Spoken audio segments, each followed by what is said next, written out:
Почитувани, лицемерно е после ветувањето за студентските градови и домови низ државата Социјалдемократскиот сојуз да зборува за младите.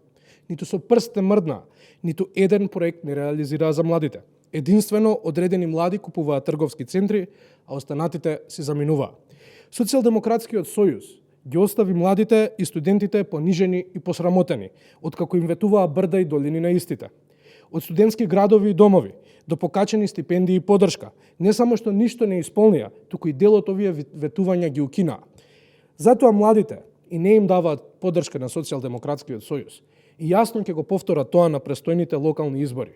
Младите знаат кој е нивниот вистински партнер, а тоа е владата предводена од ВМРО ДПМНЕ. 250 евра ваучери за електронски уреди за сите студенти, 10.000 евра за отпочнување на собствен бизнис, 10.000 евра за млад земјоделец. Во текот на мандатот ќе бидат реконструирани 9 студентски домови низ државата, реконструкција на Финки и на ФФК, како и спортската сала во кругот на УКИМ. Се покачуваат стипендиите за студентите, се прошири опсегот на субвенционираниот студентски оброк, нов факултет во Штип и студентски дом се дел од проектите кои владата предводена од ВМРО ДПМН ги превзема по само една година владење за поддршка и стимулација на младите. Ова е само дел од огромната разлика која правиме во однос на младите. Ако претходно младите гледаа излез од оваа држава, сега имаат надеж дека може подобро и дека може да останат и да творат тука.